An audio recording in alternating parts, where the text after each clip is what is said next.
I'm Theo. And I'm Juliet. And this is Apologies Accepted. We offer an entertaining look at some of the big issues in history by examining public apologies of the famous and infamous. We're looking at politicians, serial killers, actors, and you. Send us a public apology you would like to make, and we'll read it on the air and give you a chance to redeem yourself, or just get some guilt off your shoulders. We're here for you. Once a week, maybe more if you're really, really sorry.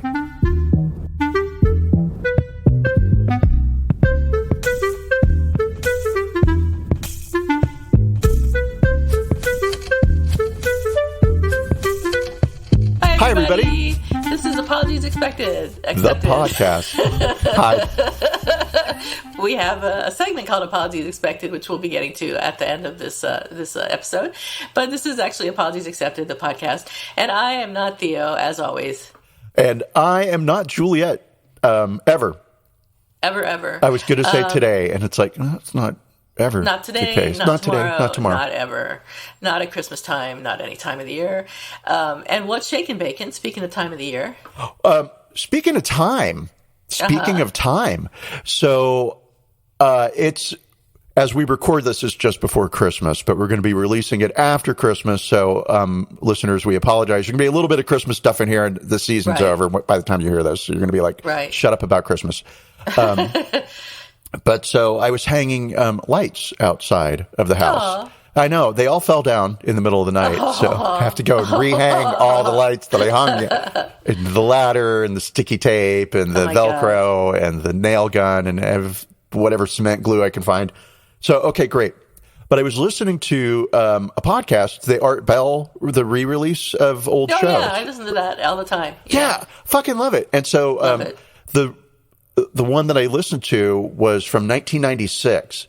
And I have to say, what a joy it is to listen to these old episodes from the 90s, because they say things and you remember, wow, it used to be that way. Yeah. Like some guy called in on the show on his cell phone, and Art yelled at him, like, don't ever call a show on a cell phone. Don't call it one of those things. That happens so often on that show, and I'm like, wow, yeah, it used to be really bad, and it used to be really bad connection, and now it's like everybody uses a cell phone like it's their lifeline. You wouldn't use another phone to call into a radio show, right? Exactly. You would only use your cell phone. You wouldn't even think about it. So the host was yelling at them, and then he was talking about some TV show that had aired the night before, and I can't remember what the show was, right? But it's how he referenced the show, right? Mm-hmm. And he was like, the show last night at 8 p.m. on ABC, which was the broadcaster, right? Yeah. Or the channel, because there were only 3 channels, and everybody knew what was on which channel at what time. Well, we all had cable in the 90s. I mean, I know, but you still knew what was on ABC. Yeah, you still knew what was on the big 3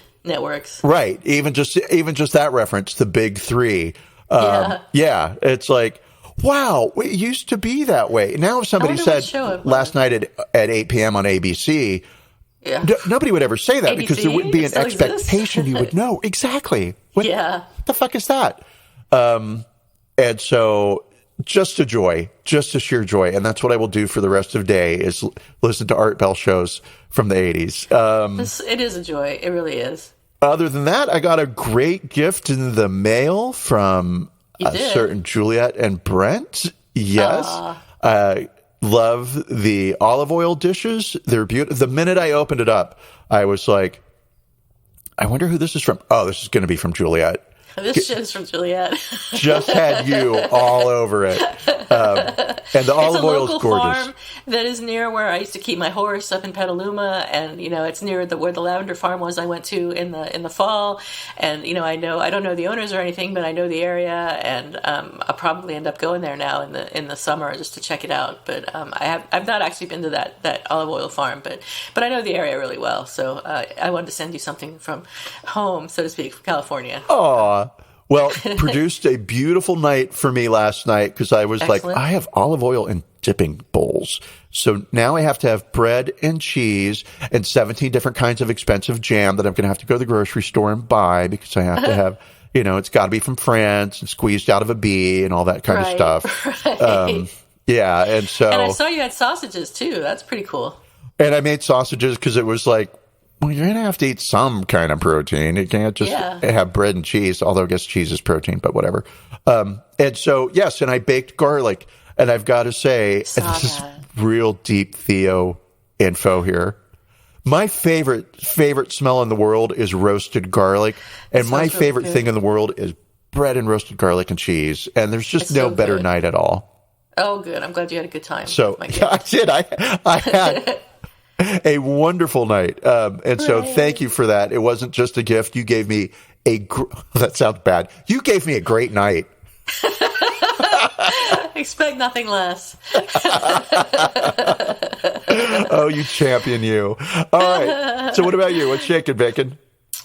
Well, I didn't do anything last week because it was just work. But today I'm going to take my dog to dog camp for the night. I'm going to get my hair cut, and then that's sort of happened to be happening, not related to the rest of the stuff. And then Brett and I are going to the old Sir Francis Drake Hotel for the night, which is now the Beacon Grand, I think. It was sold, but it's right there on Union Square. So we're going to go out and go window shopping, maybe do some real shopping. Who knows? They have a Christmas tree at Union Square, and they've got ice skaters. Believe me, I'm not going to ice skate. I could never ice skate. I'm certainly not going to try to start again now. And the Neiman Marcus has a life-size snow globe, so I got to go check that out. And just hang out and see what's going on with all the people. I hear it's really crowded now, which is interesting because I just read an article in some paper, it might have been the New York Times, about how San Francisco downtown is deserted now that people are still not wanting to go back to work. And shops and restaurants and stuff are doing really badly downtown. But this is kind of a little bit away from downtown. I mean, it's walking distance from downtown, but it's not downtown. So maybe people are doing what I'm doing, which is going down to Christmas shop. So I'm looking forward to that. And then I'm off for the next 2 weeks. So I'm definitely looking forward to that.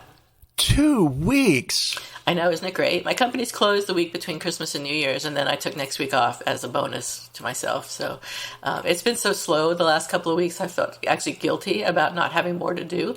So it's kind of a relief to actually be officially off and not have to worry about, well, what can I do to make this company better? Right. Or whatever. So yeah, I'm good. Not that your boss will ever hear this episode, or of course not. What can I do to make the company better? Well, it's always at the top of my mind, I'm always working to improve the company and the people that are there. Yay. You giver. I am a giver. So that's it for me. That's all my bacon. Shall we talk about our topic of the day? Speaking of giving, what happens when a doctor gives an apology? Yes. Well, I have just the answer for you.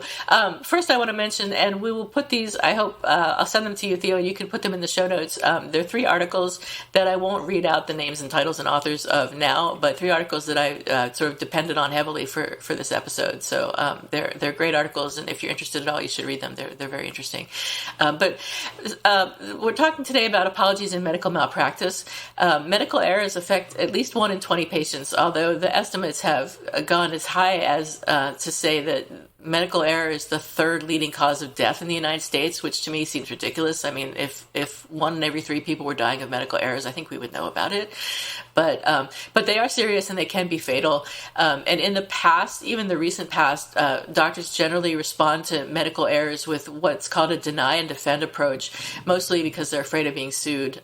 So the doctors are really encouraged by hospitals and practices to not apologize and thereby appear to admit fault. So as we've seen in over 100 episodes of this podcast, apologizing can resolve a lot of issues. And in medicine, though, it can actually avoid lawsuits and improve future quality of care.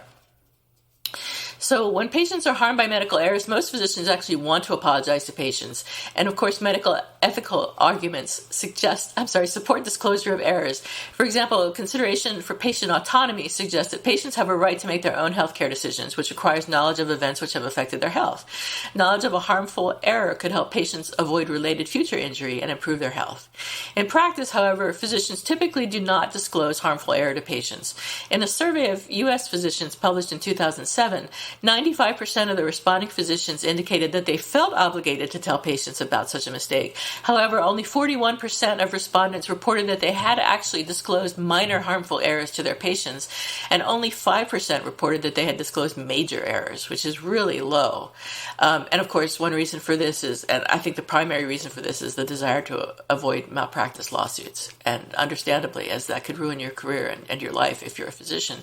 But interestingly, bad outcomes on their own are typically not enough reason for patients or their families to file malpractice claims. A major reason malpractice claims are pursued is, well, whether the patient was pissed off. Doctors who appear to be insensitive, unavailable, or critical are much more likely to be sued. So if you're an asshole and you make a medical mistake, you're more likely to be sued than if you were appeared to be a kind, caring doctor. Patients and families are also more likely to sue if they feel like a physician is hiding or withholding important information, because in a case like this, patients will see it as the only way to get that information. Patients may also see malpractice lawsuits as a way to prevent similar errors from occurring to other patients in the future. Right. Yeah. And that seems the human thing to do. If something bad happens to you, you and I were having a pre-show conversation about a friend of mine who had an awkward experience with his physician. Right. And the question became, is this physician potentially harming / overstepping the boundaries? There we go. I was like, is that really harm? Sure, but overly friendly with other patients. Right. And the short answer is you do want to stop harm from happening to others if you can. Right. And it definitely would make a difference to me if I went to my doctor and they were like somebody that I trusted, that I felt listened to me and valued my opinion and my participation in my own care, versus a doctor who was just a jerk and said, oh, you just need to lose 50 pounds or whatever. That would make a difference to me. If there was a medical error, I would feel less inclined to blame somebody who obviously cared about my care, as opposed to somebody who just was like, do whatever. So a doctor who does not demonstrate remorse for a harmful error may make patients more likely to consider legal recourse. An apology, our expertise, through its acknowledgement of fault, expression of remorse, offer to repair damages, and promise of behavioral change, could show the patient that the doctor or hospital takes the event seriously and could thereby reduce the likelihood that patients will file malpractice claims. Many patients explicitly identify a lack of apology as the reason they chose to pursue a malpractice suit. One example of a program implemented to encourage physician apologies is the Federal Agency for Healthcare Research and Quality's program called CANDOR, CANDOR, which is an acronym for Communication and Optimal Resolution. I think that's kind of cool. The approach is modeled on a long-standing program pioneered at the University of Michigan and has been tested in 14 hospitals around the country, including Washington Hospital Center and Georgetown University Hospital. According to the Washington Post, despite fears that the new approach would encourage lawsuits, the opposite has proved true. In Michigan, the number of lawsuits was cut nearly in half, and the hospital system saved about $2 million in litigation costs in the first year after the new model was adopted in 2001. Richard C. Boothman, the University of Michigan's Health Systems Executive Director of Clinical Safety and Chief Risk Officer, said, "The whole point of this isn't to drop malpractice costs, it's to drive patient safety. Boothman launched the program after a career defending doctors and hospitals. We need to hardwire as quickly as possible the lessons of these cases. You have to normalize honesty," Boothman said, "to create a culture of continuous improvement. Applying the lessons gleaned from these errors," he said, "has helped make care safer." So various states have enacted apology laws to make it easier for doctors to apologize by rendering physicians' apologetic statements to patients inadmissible in court should that patient subsequently choose to pursue a malpractice claim. There are generally two types of apology laws: full and partial apology laws. You can see where this is going and where what's going to happen, or not what's going to happen, but the impact of the different types of laws, I bet you can guess. Full apology laws protect statements that are consistent with the definition of an apology, that is, an expression of regret and a disclosure of error. States with full apology laws explicitly protect statements of fault.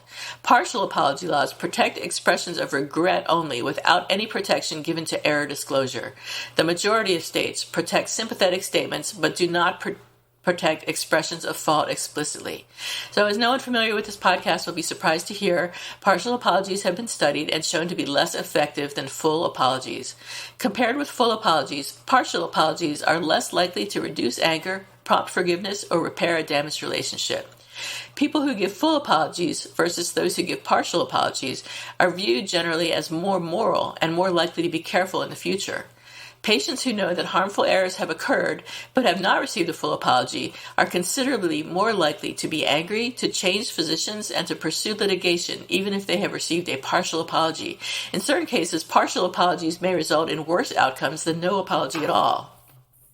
That's interesting to me. It makes a lot of sense, but these are two dots I would not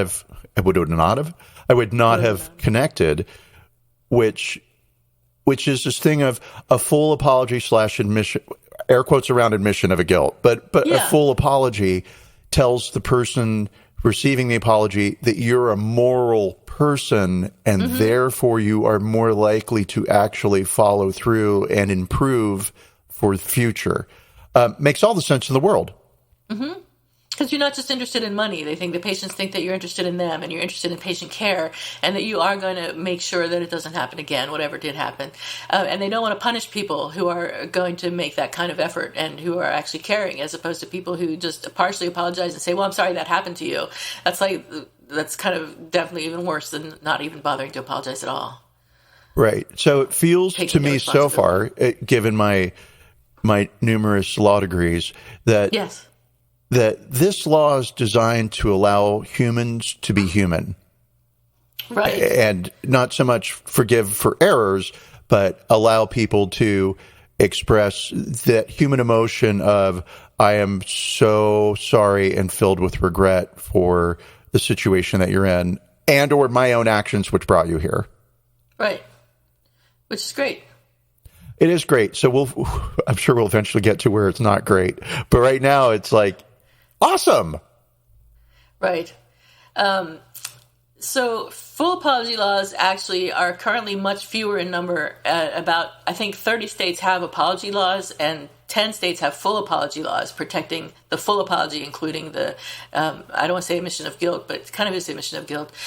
So because there are fewer full apology laws, they're harder to study effectively, but they may provide the legal protection needed for physicians to apologize fully more often.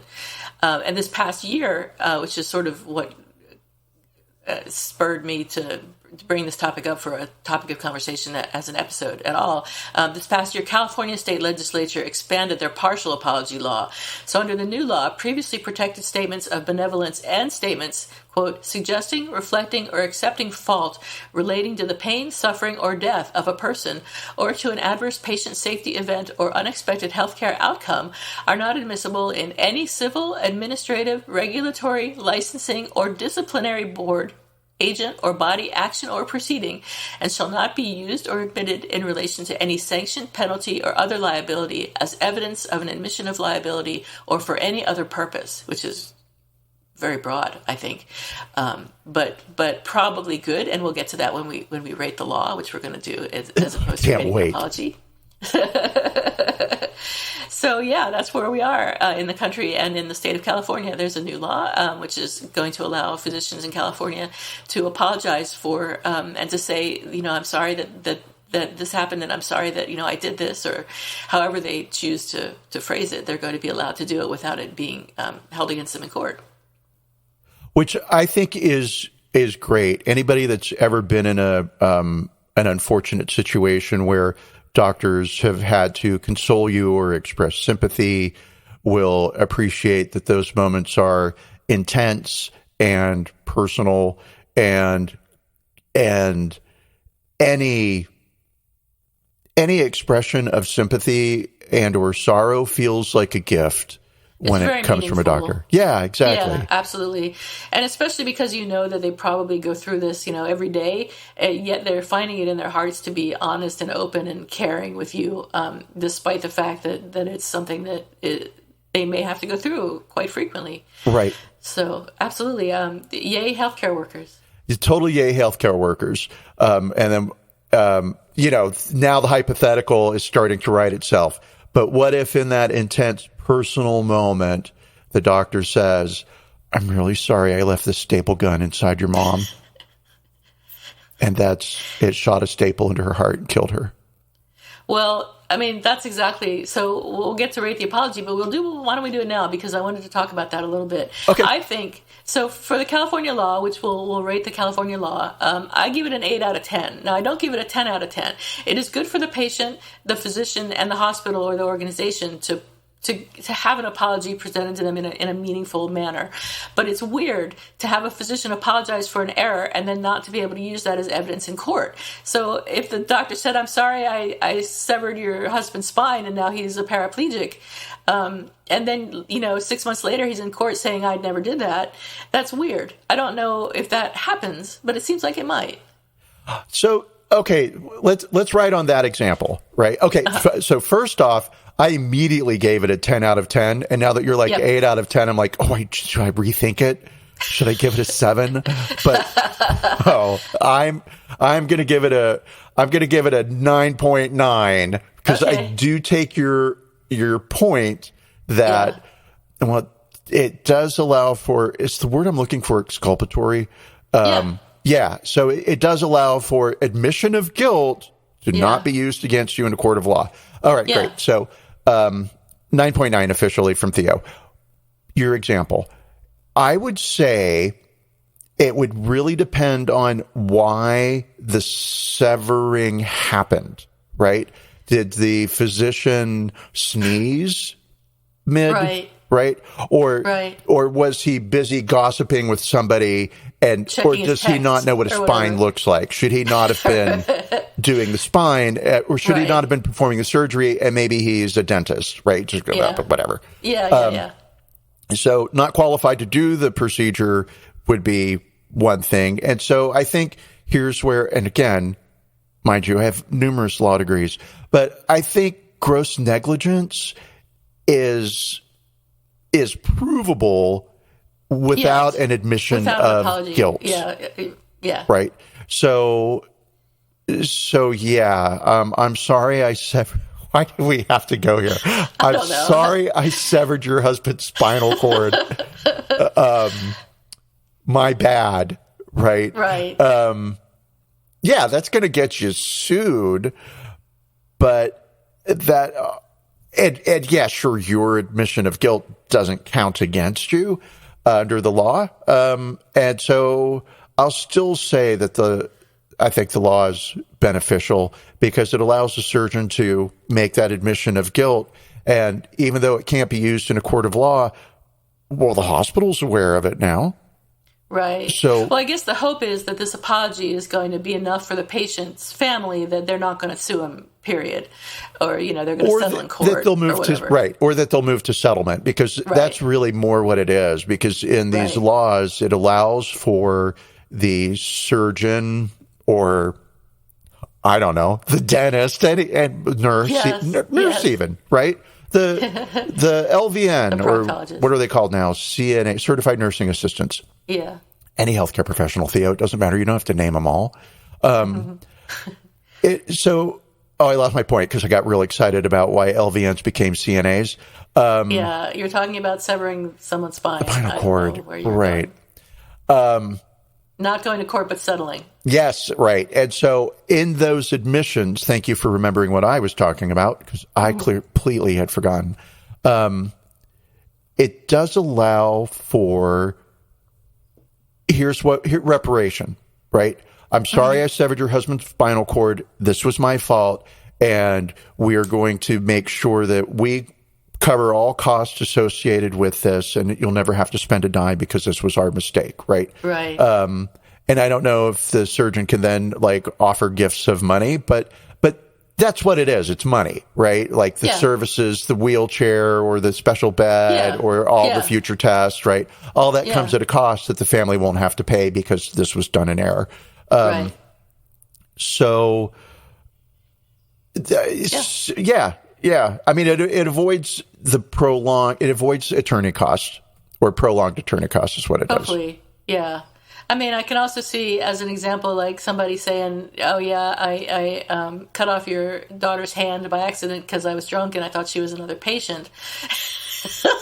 Well, okay. I'm just making this stuff up now. Oh, I've got a real life one for you. Okay, go ahead. This happened to a family member. Oh, wow. She had a surgical procedure. I'm not sure why she had to go in and have a surgical procedure done, but she'd always had complicated menstrual cycles, right? And so they went in and they did something, and I don't remember what, but the surgeon put her left ovary on her right side and her right ovary on her left side. What? So her ovaries were swapped as he was performing the surgery, and he put things back in place. He put them in the wrong place, and Jesus. And it exacerbated the problem. And Probably. she was told that that was all in her head, that this was something that was going to pass over time. Like, nobody ever looked at it. And she lived with that for 10 years. And this happened when she was a relatively young woman. So she that would make me mad. Had an active menstrual cycle. Yeah. So when it was found out, the same doctor was still working in the same hospital, and he was still her family physician, right? Wow.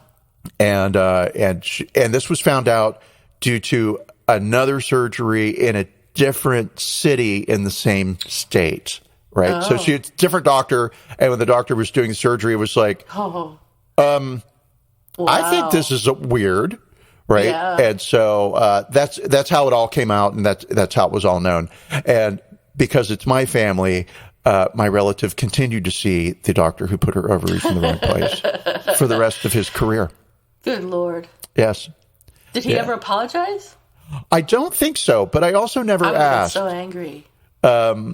Well, we're going to say that the story is told not as it's not told for like the historical bits of this is what happened to me and blah, blah, blah. It's told for you should always question your surgeon. Remember what happened to relative X, right? Where her ovaries got switched. What? How? Yeah. Right? And the doctor's name, talk about lazy writing. I think this is fair, was Dr. Sicker. Oh, no. Yeah. Yeah. Yeah. Wow. There's so much lazy writing around you. How does that happen? Crazy. It's stupid. But yes. So, but in that instance, had he apologized and said, oh, gosh, I'm so sorry, I did that wrong thing, and for 10 years you had even, worse menstrual pain.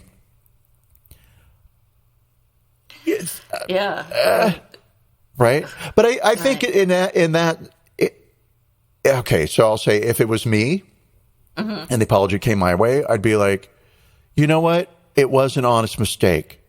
Right. We really should have listened to me when I came to you and said, wow, things are a lot worse, rather than like, oh, that's just in your head. Jeez. Or, oh, whatever. You've always had problems. Right. So. Yeah, absolutely. I mean, I would have been angry, and I would have probably pursued some sort of remedy, legal or whatever, just to make sure that doctor was not going around moving people's ovaries around willy-nilly. She's not qualified to be performing that level of surgery, and it's in this small town. And so I'll just say that, like, no, not victim blaming at all, right? Yeah, sure. Not victim blaming. It's going to sound like I'm victim blaming because I sort of am. Go to a big city to have stuff done. Right. Don't let the vet work on you. That's funny because I actually did have surgery done on me by a vet once when I was young. Right. Pray tell, stop Well, immediately. No, it wasn't surgery. I mean, it was, I got my heel caught in the spokes of a bike when I was a kid, and it ripped through my heel, and my dad promptly drove me to the vet down the hill from our house, and he stitched me up. I don't know why my dad took me to the vet. To be honest with you, it took me like 30 years to question that, and I think by then my dad had died, so there was no way I was going to be able to ask my dad what the hell was he thinking, and why didn't he take me to a doctor? But maybe the vet just happened to be there, and the doctors weren't available. It was probably a weekend or something. So. Or panic. Panic parenting, right? Yeah. Like, oh my God, my child and all the blood and so the closest, first, most available, bang, there you are, right? Yeah. So I remember being on an animal examining table and them stitching up my foot. I laugh about it now. Please write a book. So anyway, yeah, vets should not be practicing medicine on humans. I'm sure that would not happen today. Well, it was just stitches. I mean, it was just stitches. It's fine. It's not like it's fine. Take you to the I have a tailor. terrible scar, though. I mean, I should have had it done by a plastic surgeon, not a vet. So that ruins our foot fetish OnlyFans. Oh yeah, you're the one who's going to have to do Damn the feet. It's just going to have to be either you or Brent. So, or we just get pictures of feet and we claim that there are. Yeah. I mean, I don't know why people don't do that. Maybe they do. I'm sure they do. Because a real foot aficionado would say, those are... I've seen that foot. Julia Fordham's feet. Why did I say Julia Fordham? Jesus, God. I don't know. That was a breach.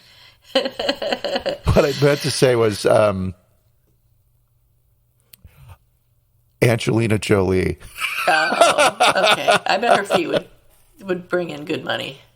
Yeah. For sure. Probably do. I mean, is she above this? Not at all. Easy money. I don't think she's above much, but she resigned her UN role recently.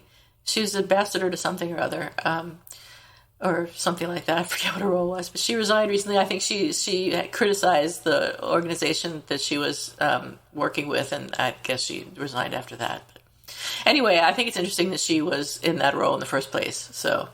But all sorts of people are in roles in the UN that probably shouldn't have any sort of role at all. So no shade on Angelina Jolie in particular. I mean, yes, I was Team Jolie when it happened. Were you? I was. I never cared. It didn't make any difference to me. I didn't really care, but when I stood in line at the grocery store, I'd be like, well, I don't see why it's so bad. I mean, they just fell in love. Whatever. Yeah. It happened. It's Hollywood. Who cares? Yeah. Yeah. So that's all I have on the law. Anything else from you, or shall we move on to apologies expected? I've got something I can add. Ooh, yeah. Right? Let's do it. It's not much, but it's not much because it comes from Stanford, which isn't Harvard. But we all hate Stanford. We hate Stanford so bad. All right. Okay. So many experts believe that so-called apology laws, which allow doctors to apologize to patients for an error without that admission being used against them in court, might help reduce malpractice lawsuits. Mm-hmm. But an analysis published earlier this year in the Stanford Law Review shows that they have the opposite effect. Okay, so what's up? And mind you, this is coming from Stanford, so it could all be wrong. I don't know why I'm so mean to them. So apology laws are on the books in 39 states and Washington, D.C. The goals of these laws, according to legal news service JD Supra, is to enable doctors to show humanity and to restore dignity to injured patients. Experts have also speculated that such laws might reduce malpractice lawsuits by giving doctors and patients an opportunity to discuss medical errors without the fear of legal vulnerability. For the analysis, researchers analyzed malpractice claims over an 8-year period from a large national malpractice insurer that covers more than 90% of surgeons and non-surgeon physicians in a particular specialty. The researchers did not identify the insurer or the specialty. The researchers found that about 2/3 of the claims ended up in court, and the existence of a state apology law did not substantially affect whether a lawsuit against a surgeon went to court. Similarly, the laws did not appear to influence the average payout for surgeons. Did they look at what type of apology law it was? No. And so what a great question that the article does not say. I'll read this paragraph because no. All right, sure. However, among non-surgeons in states with apology laws, claims are 46% more likely to result in a lawsuit. Further, apology laws increase the average payment made to resolve a claim against a non-surgeon, the researchers wrote. They added, overall, our findings indicate that on balance, apology laws increase rather than limit medical malpractice liability. Why apology laws may backfire. This is from the same study. As for why apology laws seem to increase lawsuits in some cases, the researchers said that an apology could alert a patient to a medical error of which they were previously unaware. Okay. An apology may alert the patient to malpractice she would not otherwise have discovered or embolden the patient to conclude that malpractice has occurred when she would have otherwise been unsure, the researchers noted. So that's basically, my doctor's apologizing to me. It's my opportunity to get rich. The researchers added, even if patients cannot use the apology itself as evidence, the apology may alert patients to potential malpractice and encourage them to seek other forms of admissible evidence. Further, if a provider is unable to fully explain the nature of a particular medical error, then a patient may not perceive an apology as sincere, which may provoke, rather than assuage, anger. To make apology laws more effective at reducing malpractice lawsuits, physicians need to be trained on how to apologize to patients, the researcher said. And so that last bit does make sense to my brain. It's like, you're apologizing, but if the patient doesn't fully understand all of the bits, if you haven't broken it down to a point where they can absorb what you're telling them, then they're confused and they're angry and they're going to act out on that. So, interesting. But to your question, no, they did not identify that because it's Stanford, so give them a break. So I wonder, I mean, since most states have the partial apology laws, if that's a consideration in that study, that there were physicians were partially apologizing, which we've already said it may result in worse outcomes than not apologizing at all. So I would be interested to see. I would be interested to look at that study. I mean, theoretically, I'd be interested to look at that study. Would I go back and look at it? No. But I'm curious as to whether they took that into account at all. It doesn't sound like they did. I clicked on the link to go look at that study, and they wanted me to pay after I read the abstract. And I was like, no. No. Yeah. I'm not paying. No. I pay for enough magazines. I'm not going to pay for more. So, speaking of paying... Yes. I guess it's time for Apology Expected or Who's Sorry Now? Yes. What have you got? I don't have anything this week. I'm very sorry. But you're going to give me that as a Christmas gift. You get a skip because I got a skip previously. Thank you. And so yes, and I do. I have I do. I have an apology expected. Right? Excellent. Yes. And I'm going to say apology expected from Steve Bannon. Why? Really? Yes, because Donald Trump on Wednesday night released some stupid cartoon image of him as a superhero with lasers shooting out of his eyes, right? Standing in front of Trump Tower, ripping open his suit, right? Yeah. Showing a superhero thing that says Trump on it. He's wearing a belt that says Trump, and behind him is Trump Tower, but you just see the Trump, right? And so, like, nobody knows who this is. He has to say the name 4 times visually. And it was a major announcement coming on Thursday. So that was the cartoon was all about, hey, there's going to be a major announcement tomorrow. And the major announcement on Thursday, as I'm sure nobody cares, and probably half of America did hear or pay attention to because Trump's glory has faded, couldn't be more delighted, was that Donald Trump has released trading cards, superhero trading cards that are $99 each. And you can collect them. And they're better than baseball cards. That's a direct quote. And Steve Bannon said, this didn't help anything.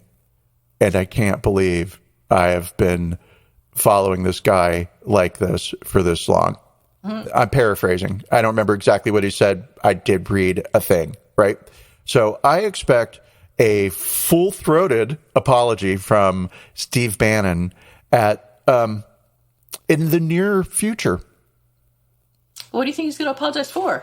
For having believed in Donald Trump all. I see. Having promoted the guy. What a fucking grifter. And at this point, I'm going to say I almost said stupid hero, which works. Yeah, he's stupid hero. Stupid hero trading cards is such an absolutely ridiculous real thing that happened. Like, even if I coughed that up out of my brain as like this fake thing I'm saying, I can't imagine something more stupid than this actually happened. And so something in me shifted. And for those family members who still support Donald Trump and see January 6th as this event that had to happen because, a direct quote from a relative, what else are we going to do? Oh, man. I don't know. Follow the fucking law like I did? Yeah, really. Like I've done my whole fucking life? I don't know, people. What else are you supposed to do? How about all the rules that you guys wrote? You just obey. Let's do that, right? Yeah. My God. Something shifted. I found forgiveness. I was really mad at them. And I mean, not forgiveness like, come to Christmas. I've got presents for you. I need a hug. Wait, how did this happen? Why did you find forgiveness? Because the the superhero trading card thing, right? Yeah. It was such an awful, stupid, horrible, tone deaf, completely idiotic move, which I would expect nothing less, right, from the Trump campaign. At the same time, as stunned as I am that it's actually really that blatant money grab, whatever. It shows me that I'll say my relatives, but I mean all Trump supporters at this point are just too, I don't want to say too stupid to know better, but that's it. And that allows me to forgive them because it's like, wow. Oh, you're just really dumb. Yeah. You're not evil, you're stupid. And I know that sounds like I'm downing on people and I'm being all like, you're stupid. You're obviously dumb. And it's not. It's really illustrated for me that it's like you don't see it because you can't see it. Yeah. That's it. Wow. And I can forgive you because he'll never run for office again and he'll never be in office again. He won't, but DeSantis will. I'm not too worried about DeSantis, and here's why. Maybe he's smarter than Trump, but he is smarter than Trump. That's not hard. Only reason that Trump got away with it is because he has zero shame. Yeah. And I don't think DeSantis falls in that camp where DeSantis can say, the moon is square. Right. And everyone's just going to believe him. Right. Maybe. Maybe not. I mean, I don't know, but I'll say. We'll keep our fingers crossed. That you're right. Fingers crossed that I'm right. How dare you? I am right. I am always right. So, I don't know. That's the future. Who cares? It just won't be Trump. And that's all I care about. That's a blessing. It is totally. Never have to hear about his stupid kids again. Never have to hear about him again. Can't wait for I can't wait for his wife to be dug up and properly buried somewhere that's not his ex-wife, that's not on his golf course. Right? I mean, he buried his ex-wife on his fucking golf course. Why am I talking about Donald Trump? I don't know. I know. Other than apology expected from Steve Bannon at some future point. He skated real close. He skated real close. Wow. And he's not. And I'll say this about stupid Steve Bannon. He's actually not stupid. He knows which way the political winds are blowing. And so he is going to be going towards DeSantis. Yeah, he will. Yes, he will. Hey, DeSantis, I can help you. I can help you get into the White House. It's like I helped Trump. Have you ever slept with a porn star? Because I recommend it. It'll help your career. All right. Yes. I think that's it for us. Please. So Christmas is already passed in the world where this episode is going live, but Happy New Year, everyone. Yes, happy 2023 if it's Happy 2023. Coming. It'll be here the second before you know it. I mean, it is coming. I just don't know when this is released. I could look at a calendar and see if this will be in January. Release on Wednesday, and then I think between I don't know. Oh my God, it's going to be January 4th no, it's not. It's going to be December 28th. Okay, cool. I've been looking at calendars my whole life, and you think I would know how they work. I still don't. Well, Happy New Year, everybody. Happy New Year. See you next year. Stay cool, cucumbers. I stole your closing line. Cucumbers. We love you. Bye. Bye, everyone.